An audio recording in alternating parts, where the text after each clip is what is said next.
राजस्थान की पावन धरती पर एक ऐसा मंदिर है जहां लाखों लोगों की आस्था बसती है, खाटू श्याम जी का मंदिर। इन्हें हारे का सहारा भी कहा जाता है।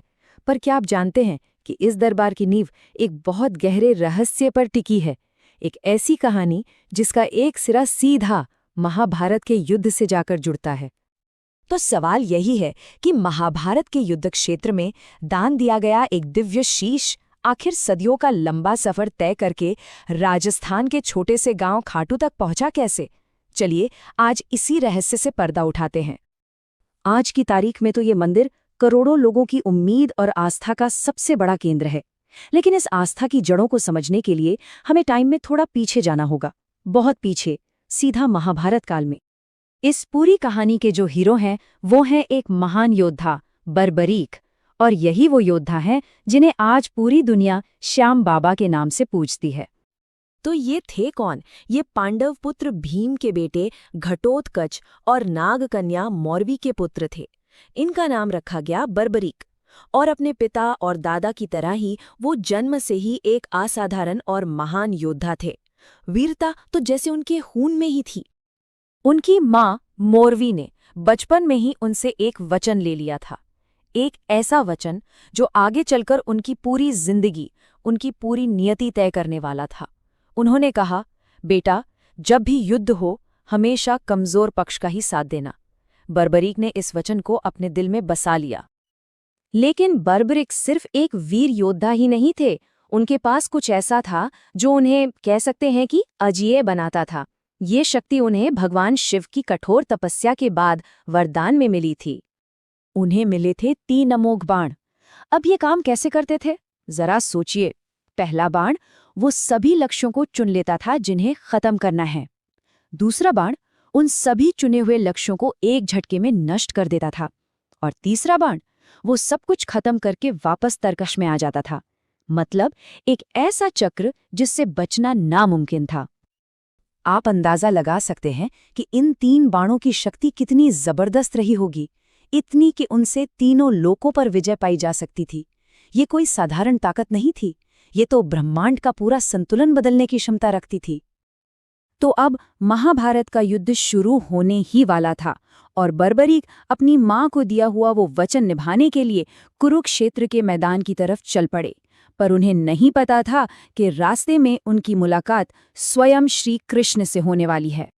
बर्बरीक का इरादा तो बिल्कुल साफ था, जो भी पक्ष कमजोर होगा मैं तो उसी की तरफ से लड़ूंगा। लेकिन जो सब जानते थे, यानी श्री कृष्ण, वो ये बात भी जानते थे कि अगर बर्बरीक युद्ध में शामिल हुए तो इसका नतीजा धर्म की स्थापना नहीं बल्कि सर्वनाश होगा। तो श्री कृष्ण ने एक ब्राह्मण का वेश बनाया और बर्बरीक का रास्ता रोक लिया, उनकी परीक्षा लेने के लिए। उन्होंने पूछा, हे वीर, तुम्हारे ये 3 बाण भला क्या ही कर पाएंगे इतने बड़े युद्ध में? बर्बरीक ने बिना कुछ सोचे अपनी पूरी शक्ति का बखान कर दिया। कृष्ण जी तुरंत समझ गए कि बर्बरीक का वचन ही सबसे बड़ी समस्या है। जरा सोचिए, अगर वो हारते हुए पक्ष का साथ देते तो वो पक्ष जीतने लगता, राइट? और फिर दूसरा पक्ष कमजोर हो जाता, तो वचन के हिसाब से बर्बरीक को पाला बदलना पड़ता, और इस तरह वो एक एक करके दोनों ही सेनाओं को खत्म कर देते। इसलिए कृष्ण ने उनकी सबसे बड़ी परीक्षा लेने का फैसला किया। और तब ब्राह्मण रूपी कृष्ण ने बर्बरीक से वो दान मांगा जिसकी कोई कल्पना भी नहीं कर सकता था। उन्होंने कहा, हे वीर, यदि मैं तुमसे तुम्हारा शीश ही दान में मांग लूं तो क्या तुम दे पाओगे? बर्बरीक भी कोई साधारण योद्धा नहीं थे। वो एक पल में समझ गए कि कोई आम ब्राह्मण ऐसा दान कभी नहीं मांग सकता। उन्होंने हाथ जोड़कर प्रार्थना की कि हे ब्राह्मण, आप अपने असली स्वरूप में आइए। और तब श्री कृष्ण अपने दिव्य रूप में प्रकट हुए। अपने आराध्य अपने प्रभु श्री कृष्ण को सामने देखकर बर्बरीक ने एक सेकंड की भी देरी नहीं की। उन्होंने धर्म की रक्षा के लिए हंसते हंसते अपना शीश काटकर दान कर दिया।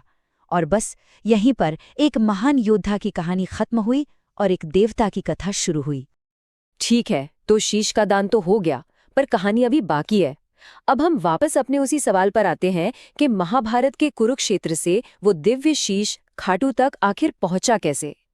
इस सवाल के जवाब के लिए हमें इतिहास में कई सदियां आगे जाना होगा। सदियां बीत गईं, युग बदल गए। फिर मध्यकाल में आज के राजस्थान के खाटू गांव में एक चमत्कार हुआ। कहते हैं कि एक जगह पर धरती से अपने आप एक दिव्य शीश प्रकट हुआ, और मान्यता यही है कि यह वही शीश था जो बर्बरिक ने महाभारत युद्ध से पहले दान में दिया था। उस समय वहां के राजा थे रूप सिंह चौहान। उन्हें एक रात सपना आया जिसमें उन्हें उस पवित्र शीश को पूरी विधि विधान से स्थापित करने और एक भव्य मंदिर बनाने का आदेश मिला। राजा ने भगवान के उस आदेश का पालन किया और खाटू में इस मंदिर की नींव रखी गई।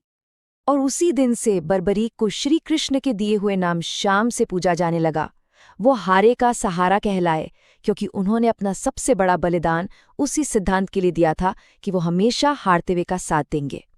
तो खाटू श्याम की कहानी सिर्फ एक चमत्कार की नहीं है, ये त्याग, वचन और ईश्वर में अटूट भक्ति की एक अमर गाथा है। जय श्री श्याम।